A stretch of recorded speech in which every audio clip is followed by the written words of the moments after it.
Hi, my name is Dr. Lih-Ming Wong. I'm one of the Urology Fellows from the Princess Margaret Hospital, University of Toronto. Today I'd like to talk about the significance of a negative biopsy at the confirmatory biopsy for men on active surveillance for prostate cancer. It's been reported that 21 to 50% of men will have a negative second biopsy on active surveillance. This is otherwise known as the confirmatory biopsy.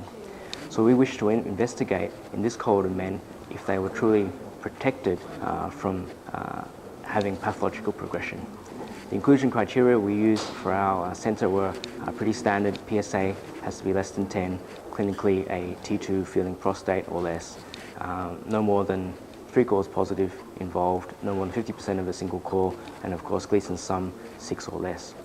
The definition of pathological progression we used was either grade, so increase in Gleason score, or increase in volume, be it positive cores or percentage of cores involved.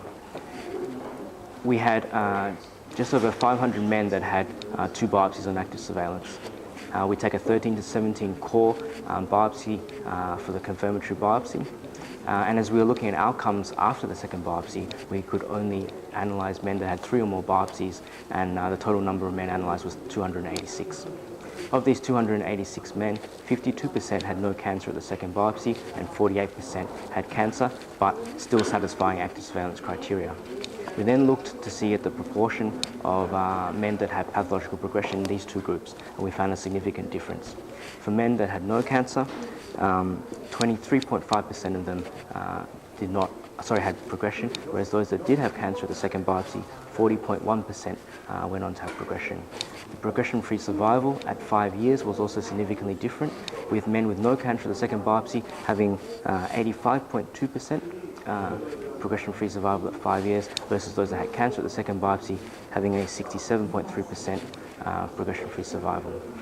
We then performed a multivariate analysis using Cox proportional methods, looking for predictors of progression. And we found that having no cancer at the second biopsy decreased the risk of having pathological progression by 52%. Other important predictors we found that were statistically significant were increasing age and increasing PSA density. We then performed a sub-analysis looking at grade-related progression and volume-related progression only.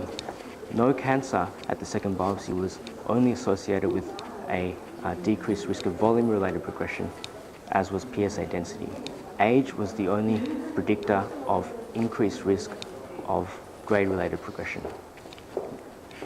In terms of limitations of our study, it was a retrospective study, and the follow-up of 41 months being the median was still relatively short. We looked, there is some institutional variation in how men are followed up in active surveillance. However, when we looked at the total number of biopsies performed, as well as the time from the second biopsy to subsequent biopsies, there was no difference between our 2 groups of men that had no cancer and cancer at the second biopsy.